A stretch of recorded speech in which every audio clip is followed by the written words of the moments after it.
It's in the name. Welcome into the Helping Healing Humor with Ben and Travis podcast. I'm Travis Creasy, and along with me is All-Pro Counselor Ben Hayes. Howdy, partner. Always good to spend a little bit of time with you after a long day at work and do a little podcasting. And you know, there's no telling what we will find ourselves doing between ministry, your counseling, my podcasting, social media, and of course, our wonderful wives and kids. Sometimes I ask myself, how do we do it all? And my response is usually not very well. And it's very easy to get overwhelmed, especially when you have as hard a time to say no as I do. And then I get you to come along with me or try to talk you and convince you into going. And you're usually hard to tell me no. So with that overwhelming feeling, I have come across something that has helped me focus and become more efficient. And that is called Magic Mind. I started drinking these green shots of goodness in the mornings, and I've noticed a boost of productivity throughout the day. Yeah, Travis, Magic Mind didn't make me jittery, and I didn't have the usual mid-afternoon crash. And that's probably because Magic Mind includes something called matcha that extends the benefits of caffeine by slowing your body's ability to absorb it and prevents the spike in cortisol levels.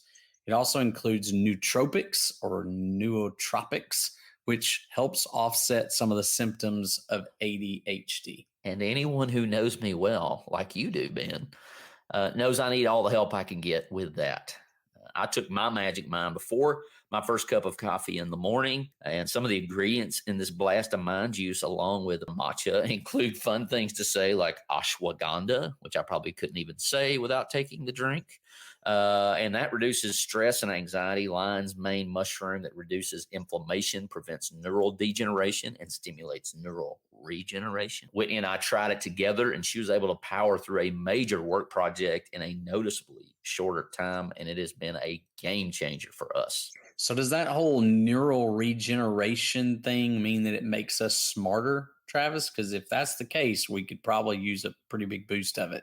Oh, yeah. Sign me up for that. I need all the help I can get in that category as well. Well, if you're like us and you want a little help in that category or some of these others that we've talked about, you can go to www.magicmind.co/healinghumor and get up to 56% off your subscription for the next 10 days with our code HealingHumor20. We'll get right to our discussion after this short introduction. This episode of the Helping Healing Humor podcast is brought to you in partnership with benandtravis.com. I'm Travis Creasy. That's All-Pro Counselor Ben Hayes. What's happening, and that is Will Mahan right there. How's it going, guys? Finally, glad to be back. I've been missing for a couple weeks, so good to be with y'all. It's always good to have you back, Will. You young the place up, and so we take that. And also our awesome guest that's with us, she is doing the same thing, helping us stay young. Kate. Hey, everybody.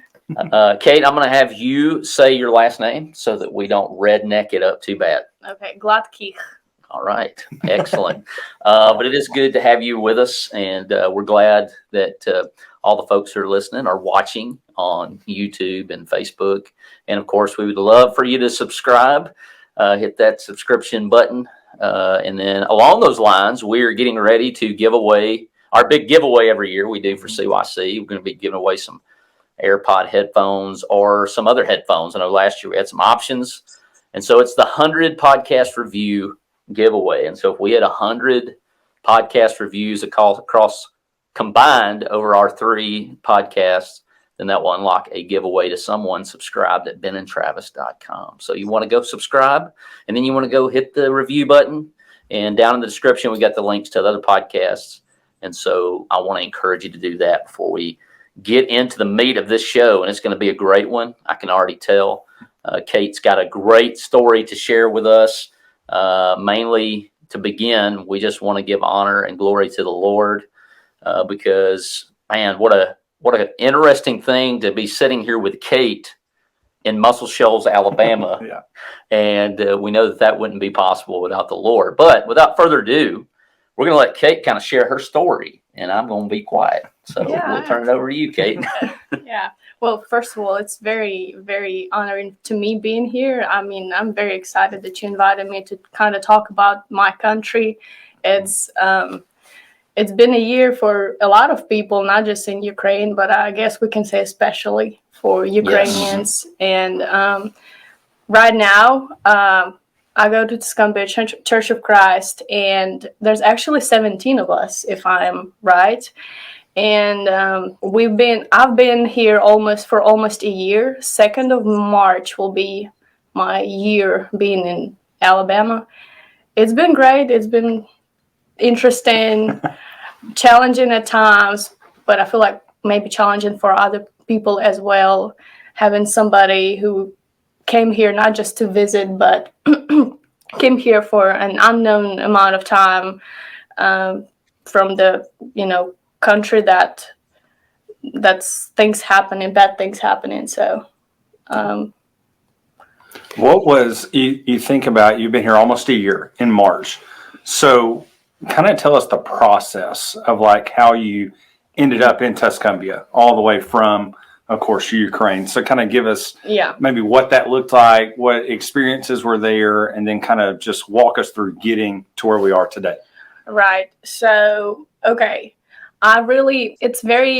Knowing English in Ukraine, it's been almost always a good thing. And we had tutors, but they were like very expensive. They would charge you a lot of money, and my family did not have that amount of money.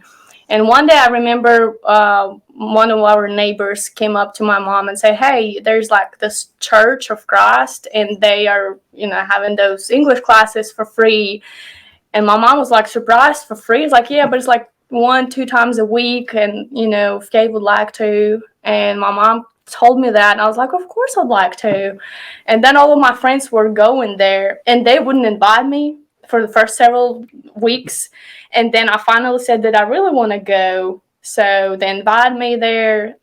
We kind of started learning through like short English Bible stories, but it was like Bible story in English. I mean, like easy English. I don't know. It was super hard for me though. It was never easy. And then Camp Amerikraine happened. If you don't know what Camp Amerikraine is, it's the largest camp in Ukraine of the Christians that was happening first for just children, and then it became more like a family camp, and maybe you can call it like as like family retreat or something for 5-6 days. So through English classes, through knowing that there's this camp, I started coming to camp in 2005, and in 2006 I was baptized, and I'm in Lord's Church since then. Wow, that's incredible. Yeah. Excellent. Yes. We're big fans of camp, aren't we? Oh yeah, yeah. We had somebody come and talk to our church congregation there at Riverside about Camp Amerikraine, and that was my jam. I was like, yeah, that's good stuff right there. Yeah, I think back in the day, probably around that time, there were people from Highland Park, where you're sitting at right now, that went several times to Camp Amerikraine, and then of course Tuscumbia too. So that's an awesome connection, awesome work that I know had to sort of be delayed a little bit. Were they able to do that the last couple of years? I was thinking that maybe there was a change in the schedule a little bit as a result of what's going on. You would think they were not, but they were, and that is really amazing. And wow. Yeah, last year there was only several Americans who were able to come to the western part of Ukraine and Poland, because we have a refugee camp in Poland with lots of people from Ukraine moved in there right now. And we have a lot of people staying in the western of Ukraine because it's like a safer place. It's not safe, but it is a safer place. So yeah, camps actually happened last year, and this year I think there was even like I know there was a retreat in the western Ukraine. So that's pretty awesome. That's incredible what's happening, even how the church is continuing to flourish and grow.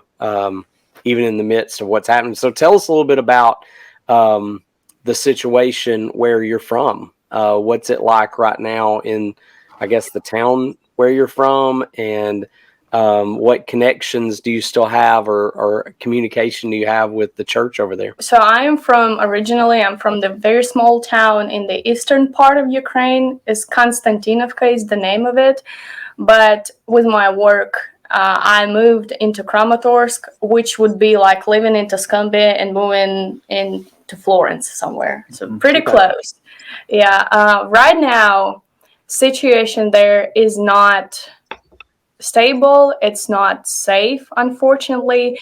The battles are going on in within an hour of where my parents stay and my sister and nephew stay. And so that's really is something that I'm thankful that I'm here, that I can ask everybody who's listening just to pray, not just for my family, but whoever stayed in there, and just to know that your prayer matters. Your prayers matter and matter to people like me and all of the other people who are there. And your family is still there? They are. They have they had their little journey. They when I was already here, and I was always telling me, hey, please, you need to move. We'll find a way how you can find an opportunity, a place for you to stay somewhere. You have to leave. And they did. They went first to the central part of Ukraine, which is Dnipro. And then they went to Vinnytsia, which is closer to Kiev. But then they are like a lot of people, after like being away a month or two from home, they really wanted to be back. They really wanted to be, where they lived their whole life. So they got back. And my sister actually was able to spend some time in Poland. But then, all of the feelings, I feel like some people can manage that, and she couldn't, and she got back without me knowing, because she knew I would be like angry, disappointed, and all of the feelings. But they all got back, and they do not want to go anywhere for now. All the feels. I get you. Yeah. All the feels.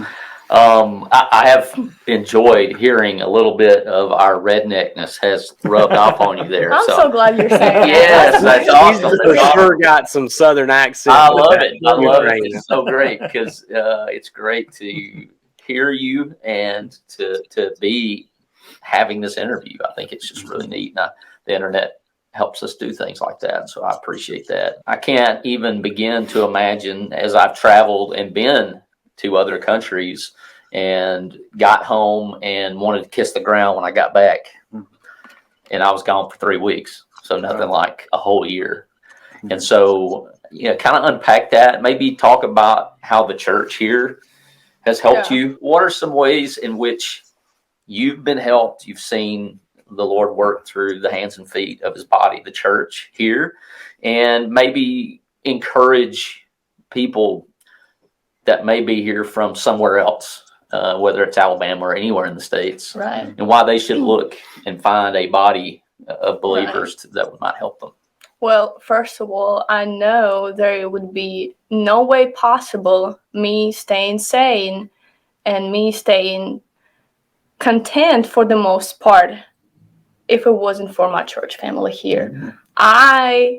The amount of love and time and just being around people who are, have the same thinking, the same mind, it really means more than you think and I even can explain. There were times where I would be like, I'm in the mood, just like staying in my room, scrolling all of the news challenge on Telegram, on Facebook, just like trying to make sure the people that I know are okay, my family's okay, and what's happening in this city and in that city, and what this person said about like the possibility of this war finally stopping.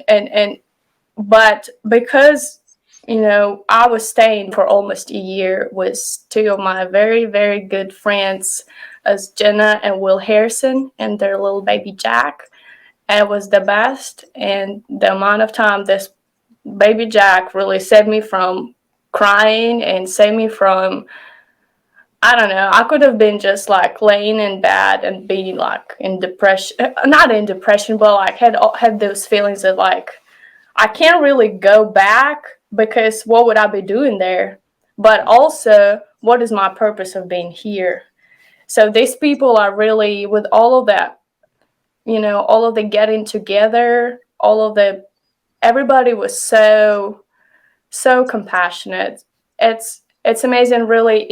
I think in the first couple of weeks when I came there, they got this idea to make like a prayer session in their house, and they invited some people, mostly from Tuscumbia, but I know some people from Florence been coming there too, who been at camp at least once, and in Ukraine at least once, who was able to make it, and the whole prayer session was really, it was really comforting. It was beautiful. There were several men prayed, and the understanding that people care about you, like God says He cares about you. It was just something that I know my friends from the world struggle finding in this world. Because you can't, and really church family stepped up real big for us and for me and for all of the others. But again, they've done so many things, from like driving me everywhere, which by the way, I can't drive. This is one of the Probably things better than me. no, you should see me. That's something that I wish I learned how to do, and I can't drive, so they would drive me everywhere.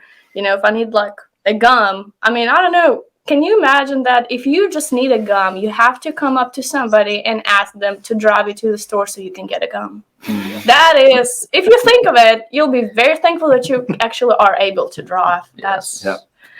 But I mean, really, a lot of things. And whatever you are, whoever is listening to this right now, I highly recommend you to, contact any of us here, or whoever, from Church of Christ, and knowing that these people are going to be open for you. Even if you don't know anybody, they'll be fine. You'll make connections. But you just know, when you have somebody to rely on in your life, and it's not just people, it's not just one person, it's the whole family. It's most importantly, it's God. You have that's, oh, okay, I actually have somebody that I can come to and tell them my story, and this somebody really cares about me.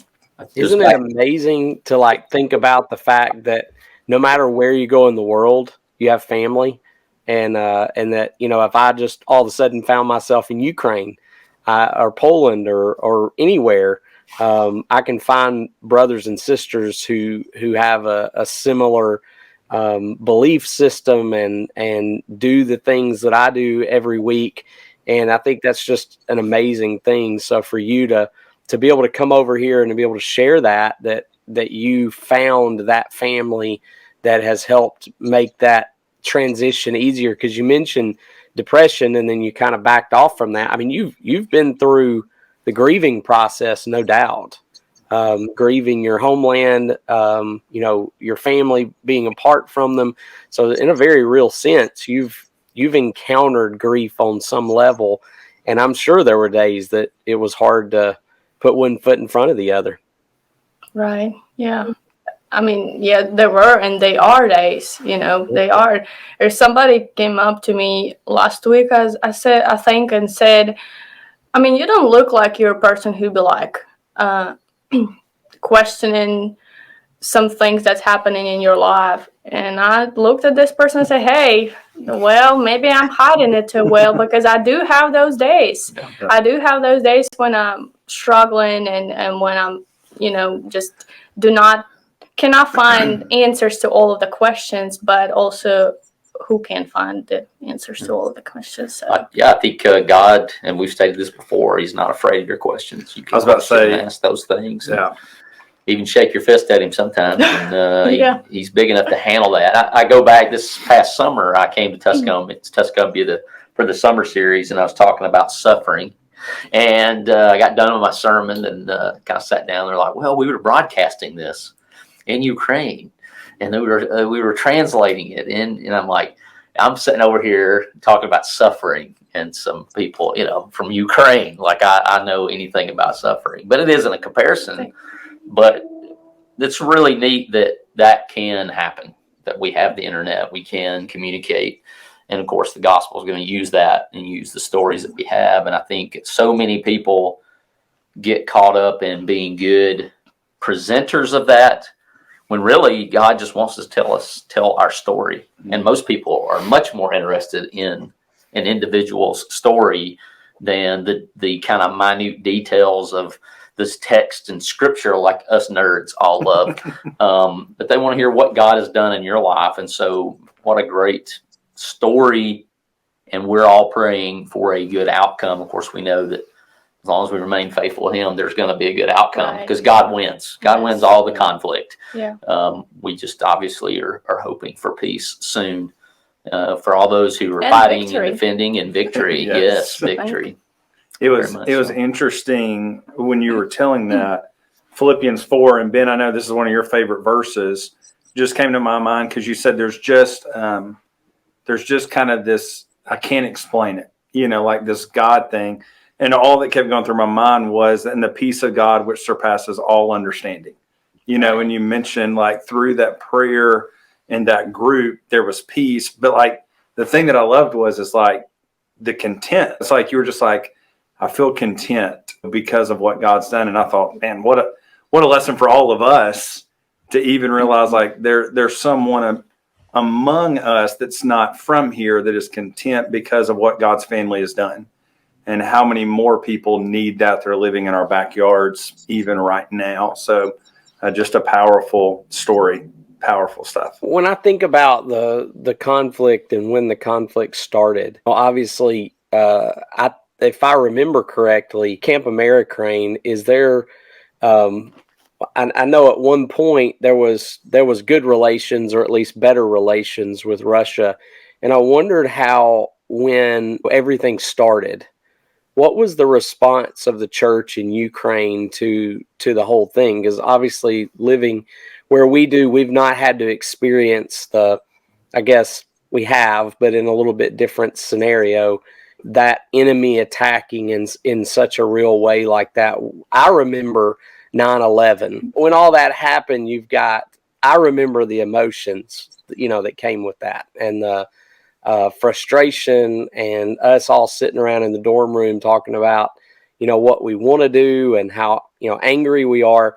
So I'm just curious as to that sort of emotion that was taking place within the church, especially, in Ukraine when it first happened. What was the response? And then what was the, I guess, secondary response once you started kind of seeing what was happening? Right. Well, I remember I do have some friends in Russia. I have relatives in Russia. My aunt lives in Russia. My uncle lives in Russia. My dad is originally from Russia. I mean, he is Ukrainian now, but it really, I mean, to the extent when we would know like 2 languages. I do know, and it's nothing like super big or anything like that. I'm not trying to brag on myself, but I do know Ukrainian and Russian just because my parents speak Russian, and I was going to school, and 11 years in school was all Ukrainian. Every subject, every single thing was in Ukrainian. So we're really pretty close, I guess, some people, because, friends, families, and all of that. But I do remember when it happened first time. I do remember my mom and dad talking to my aunt. And even at that point in 2013 and 14, they were already in such a bubble. Like it was impossible to reach out to them, and impossible to say like, hey, that's what's happening. That's crazy. Your guys come in and just like saying, hey, we want to have this territory back, as they say. And we want to also have this territory because we want it. And I remember there was a conflict between them, and they haven't spoken for some time between each other, but I guess it kind of like I mean, got better, and they decided they're not going to be talking about it. And I know there's some men at church, we do have Churches of Christ in Russia that would reach out to them. And I even remember having this unity day in Kramatorsk. There were some people from Russia coming specifically for that, just because it was so like encouraging and so much needed.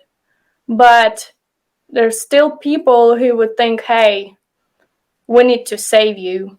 Like we're really, you're there and it's bad, and we come in here, we need to save you. So it's honestly, it's there. A lot of people are just so brainwashed and live in their own little world. They did such a great job with advertising, was just saying, hey, poor Ukrainians, we do not know how they been doing this time without us. It just really came up to the extent that I think we as a nation of Ukraine, we hear what people are saying, but we stopped listening to them at this point, because they've done so much. It's like, I know there's this point when you can't. I know the Bible says and the God says that we can come to God at every point, but it just seems, with all of the cruelty that they've done to our country, it seems like they're so far away. And there are some people here in Florence that are from Russia, and we are, but they've been here for some time now, for like several years. And I mean, we are friendly, and we're friends, and they're coming to our Ukrainian get together things. And I mean, but they're still, I guess the majority of people in Russia really think that what is happening is right. And it's frustrating. People stink things up, and that's true of everything. Yeah. And that's why it's so important to me to think of a God who's going to set things right. And if we trust that, then that frees us up to be friendly to people, right, even if they don't necessarily want to be friendly to us, or they have a wrong thinking. Because, man, how many times have I been wrong thinking? How many times on this podcast, man's probably sitting over there going, quite a bit. No idea what he's talking about. Or we get in our set preconceived, and the Bible warns us of that, to take every thought captive. Is this how God sees this? Is this how God would want us to conduct ourselves? And I can't imagine. I have a hard enough with sports, the things I text these guys over a basketball game, and that's nothing compared to the things that you're going through, your family's going through. And it's so easy for us as an American to sit over here and go, well, that's over there. And well, that doesn't really affect us. And I think that's kind of a similar approach. Like, if I just stick my head in the sand, or I can just be in my bubble and not think about that. And to be honest, I can tell myself, I don't wake up every day thinking about Ukraine and all the things that are going over there. And I think that's a trap that we fall into, that there are people suffering everywhere, and we're so comfortable over here that we can ignore. If we do see somebody that's truly in the public eye suffering, it's so minute in our sight that it's easy to just drive by and not really consider that person. But everybody is going through something. This episode of the Helping Healing Humor podcast is brought to you by Heritage Christian University. The mission of Heritage Christian University is simple. We aim to advance the churches of Christ by equipping servants through undergraduate and graduate programs. HCU produces effective communicators of the gospel, focusing on evangelism and a commitment to Scripture. Heritage Christian University offers the following degrees: Associate of Arts in Biblical Studies, Bachelor of Arts in Biblical Studies, Master of Arts, Master of Ministry, and a Master of Divinity. HCU is accredited by the Association for Biblical Higher Education. Since 1968, Heritage Christian University has offered affordable degrees in biblical studies, allowing graduates to thrive in their ministries without the burden of loan debt. For more information about Heritage Christian University, visit www.hcu.edu.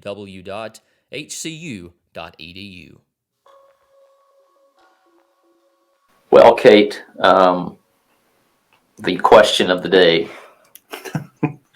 and this is a question that you have to answer. Living in the state of Alabama, it's just one of those things. You have to declare. You have to declare. You have to. And growing up here, I lived in a Roll Tide family, and I often tell my daughter as we live in Tennessee, she's like, "Now, who do we cheer for?" And I said, "Well, never Tennessee. So, anybody but them. But we're Alabama." And they're like, "Well, why?" And I said, "Well, because where I grew up, you didn't eat if you didn't say Roll Tide." So that was kind of the password. But I don't want you to feel any pressure from being surrounded by Alabama people. But there's pressure. Okay, but there is pressure. So, Kate, when it comes down to Alabama or Auburn, who we? I'm afraid if I say Auburn, I'm gonna leave this country tonight. I don't have that power. I don't have that power, Kate. Some other people do. So Some other people do. But yeah, Alabama Roll Tide, of course. There's no other answer. Other than Christ, I think that's my favorite thing that you said. And you do, if you notice, she says Church of Christ. So she's got that country. I'm telling you that. She that has red got it. North Alabama. I want the best for people. There you go. Just, I love it. I love it. That Roll Tide, you saying that in the accent, that might be my ringtone or something. So I don't know. Now, if you ask me some questions about football, I don't know. That's okay. That's okay. No. I love the color. I wear a T-shirt. Yeah. I wanted to wear a T-shirt. You answered correctly. I was on the way back from Africa, and the guy sitting beside me had an Alabama shirt on. He was like, "Nick Saban. He's like one of the most important people in the world, right?" I was like, "That is right." Yeah, correct. You just know one or two things, but we'll claim you. Correct. That's good. That's good. That's fantastic. Well, Kate, we cannot thank you enough for taking time out of your Sunday afternoon to come sit with us goons and talk and give your story. And we're obviously, I'm already determined we're going to have you back because I know there's more stuff. Hey, more layers. this platform that you're doing, that really means a lot, not just to people here, I'm sure, but to people like me. And as I said, I was in Ukraine, was listening to your podcast, and I've never even thought I'll be here talking about Ukraine. So thank you for giving me this Absolutely. opportunity. Well, we appreciate you. Thanks for being with us for this episode of the Helping Healing Humor podcast. Be sure to download our free ebook, 28 Days of Focused Living, at benandtravis.com and receive all of our Helping Healing and Humor extra content directly in your inbox. We look forward to having you join us at the same Ben and Travis time, same Ben and Travis channel.